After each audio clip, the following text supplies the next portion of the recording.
നമസ്കാരം. ട്രഡീഷണലി കേരളയിലേക്ക് എല്ലാവർക്കും സ്വാഗതം. നമ്മളെല്ലാവരും ഒരു നേരമെങ്കിലും വീട്ടിൽ വിളക്ക് തെളിയിക്കാറുണ്ടല്ലേ? ചിലർ നിലവിളക്ക് തെളിയിക്കും, മറ്റു ചിലർ ലക്ഷ്മി വിളക്ക് തെളിയിക്കും, ചിലരാണെങ്കിൽ ചിരാതാണ് തെളിയിക്കുന്നത്. ഏത് തരം വിളക്കാണ് തെളിയിക്കുന്നതെങ്കിലും അതിൻ്റെ ഉദ്ദേശം എന്ന് പറയുന്നത് അന്ധകാരത്തെ അകറ്റുക എന്നുള്ളതാണ്. അന്ധകാരം നമ്മുടെ മനസ്സിലെ ആകാം, വീട്ടിലെ ആകാം, പ്രപഞ്ചത്തിലെയും ആകാം. സാധാരണയായി പ്രാതസന്ധ്യയിലും സായം സന്ധ്യയിലുമാണ് വിളക്ക് തെളിയിക്കുന്നത്. ആ സമയങ്ങളിൽ നമ്മുടെ അന്തരീക്ഷത്തിൽ ധാരാളം വിഷാണുക്കൾ ഉണ്ടാകും. ഈ വിഷാണുക്കളെയെല്ലാം നശിപ്പിച്ച് അന്തരീക്ഷ ശുദ്ധി വരുത്തുന്നതിന് വേണ്ടിയാണ് വിളക്ക് കൊളുത്തുന്നത്.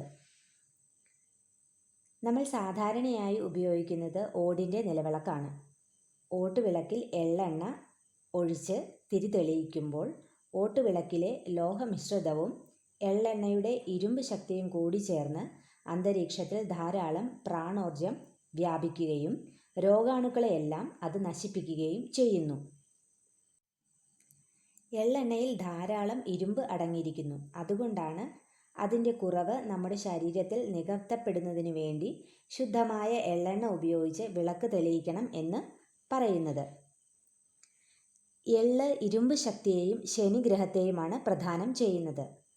നിലവിളക്ക് സന്ധ്യാസമയത്ത് കൊളുത്താൻ നമ്മൾ പ്രത്യേകം ശ്രദ്ധിക്കേണ്ടതാണ്. ആ സമയമാണ് നമ്മുടെ അന്തരീക്ഷത്തിൽ വിഷാണുക്കൾ കൂടുതൽ നിറഞ്ഞു നിൽക്കുന്നത്. മാത്രവുമല്ല, ശ്രീയെ വരവേൽക്കുന്നതിനും മഹാലക്ഷ്മിയുടെ അനുഗ്രഹത്തിനായും നമ്മൾ പ്രാധാന്യം നൽകേണ്ടത് സായം സന്ധ്യയ്ക്കാണ്. രാവിലെയുള്ള ബ്രഹ്മയാമം പോലെ തന്നെ വൈകിട്ടുള്ള യാമമാണ് ശ്രീയാമം. ബ്രഹ്മമുഹൂർത്തത്തിൽ വിളക്ക് വയ്ക്കുന്നത് വഴി ബുദ്ധിക്കുള്ള ഉണർവാണ് നമുക്ക് ലഭിക്കുന്നത്. കൂടാതെ കർമ്മമേഖലയിൽ ഉയർച്ചയും ഉണ്ടാകുന്നു. എന്നാൽ ശ്രീസന്ധ്യയിൽ വിളക്ക് വയ്ക്കുമ്പോഴാണ് മഹാവിഷ്ണുവിൻ്റെയും ശ്രീ മഹാലക്ഷ്മിയുടെയും അനുഗ്രഹം നമുക്ക് ലഭിക്കുന്നത്. അതുകൊണ്ടാണ് ശ്രീസന്ധ്യയിൽ അഥവാ സായം സന്ധ്യയിൽ വിളക്ക് വയ്ക്കുന്നത് മുടക്കരുത് എന്ന് പറയുന്നത്. നിലവിളക്ക് എന്ന് പറയുന്നതേ ദേവതാ സ്വരൂപമാണ്. വിളക്ക് തെളിയിക്കുമ്പോൾ ജ്വാലകൾ ഉയർന്ന് നല്ല പ്രകാശത്തോടെ സ്വർണ്ണവർണ്ണത്തോടെ മേൽപോട്ട് കത്തണം. ഇത്തരം ദീപം എല്ലാ ഐശ്വര്യങ്ങളും പ്രദാനം ചെയ്യും.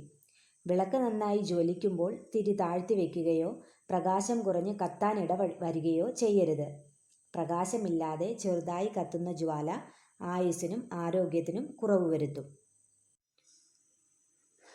വെളുപ്പിനെ കുളിച്ചിട്ട് വിളക്ക് തെളിയിക്കാനായിട്ട് ബുദ്ധിമുട്ടുള്ളവരാണെങ്കിൽ വൈകിട്ട് വിളക്ക് തെളിയിക്കുന്നത് വഴി എല്ലാ ഐശ്വര്യങ്ങളും നമുക്ക് വീട്ടിലേക്ക് കൊണ്ടുവരാൻ സാധിക്കുന്നതാണ്.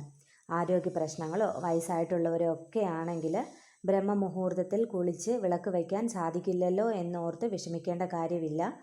അത്ര തന്നെ പ്രാധാന്യം ഉള്ള സമയമാണ് ശ്രീയാമം.